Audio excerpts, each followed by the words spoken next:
Hi, it's Liz at FortWhyte. Welcome to FortWhyte Alive at home. We're so excited to share this virtual programming with you while you're staying safe in your own homes. So stay tuned. Your FortWhyte Alive host is up next to guide you on your next adventure.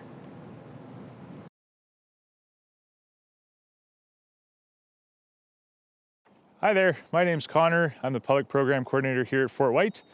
Today we're going to talk a little bit about our snowshoes that we can use here in our province. Snowshoes are a great way to make the rest of our nature accessible, not only here in our forests in the city, but also in your backyard.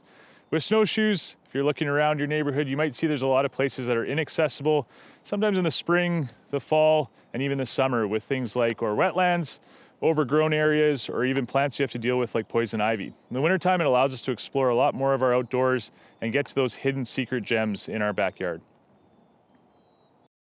There are many different types of snowshoes that you can find in the stores or for rent around the city. Here at FortWhyte, we have what we refer to as the beaver tail snowshoe with the traditional shape and the longer tail to them. These are really basic snowshoes, easy to put on and easy to use. At some of the stores around the city, you can find snowshoes which we refer to as the bear paw snowshoe. It's a little bit wider and a little bit shorter. It makes it a little bit easier to access some of the tougher terrain, things that are a bit more slippery or uphill and downhill terrain. Those snowshoes also have what we refer to as crampons. So on the inside of your snowshoe, having spikes that allow you to grip into those slippery areas a lot easier. Now that we've talked a little bit about the shape of each snowshoe that you can find in our city, the best place to start is just how to put them on. So with putting on our snowshoes, the ones here at FortWhyte are a really easy system to use. So the best thing to do is to start with just one snowshoe, lay it flat on the ground, and you're gonna work with the bands that we have. Take your opposite foot that's not gonna go on the snowshoe, step lightly on your snowshoe because what that's gonna allow is when you push your foot in, not have it slipping around. Take your toe and you're gonna wanna wiggle it in to the front of that cap. Get down into the snow, get comfortable with your environment around you, and pull that band in around your shoe. The one thing you want to focus on with your snowshoe though is the bands not going around the soft part of your boot. That can cause damage to your boot, but also be a little bit uncomfortable. So really focus on having them on the harder sole.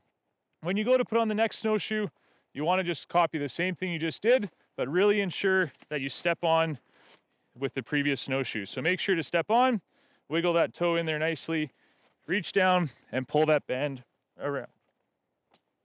And you're ready to go. Now that we have our snowshoes on, it's best to start with the very easy method of walking. When you're walking with your snowshoes, the most important part is making sure you have a gap between your two snowshoes.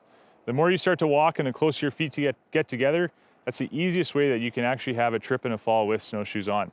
Making sure when you're walking, having a lot of gap, but also making sure that when you go to turn, you're actually leading with the front foot that you're turning with. So when you're turning, making sure that you're not leading with the back foot, but leading with the direction you want to go. If I want to turn left, I start with my left foot. When I turn right, I start with my right foot and my back foot follows. These are the easiest tips to make sure that you don't have a tumble while you're out exploring the trails. So we focused on movements and how to walk easily on your snowshoes. Now let's focus a little bit on going up and down hills. This can be a little bit tricky, so I would suggest getting used to moving around with these larger feet down below. And once you get used to them, then you can go on to moving up and down hills. When you're going up a hill, making sure to focus on keeping your snowshoes in a V. What this allows you to do is get a bit more grip and spread out your body weight a bit easier to move up the hill. When you're going down a hill, turn your body sideways and move down one step at a time, going sideways down the hill. This allows you to have a bit more control as you move down the hill and be able to control if any slip does happen, you're able to rebound from it really fast. Now that we've covered all the basics with snowshoeing, make sure to go find yourself a pair, get out in the trail, and explore your neighborhood.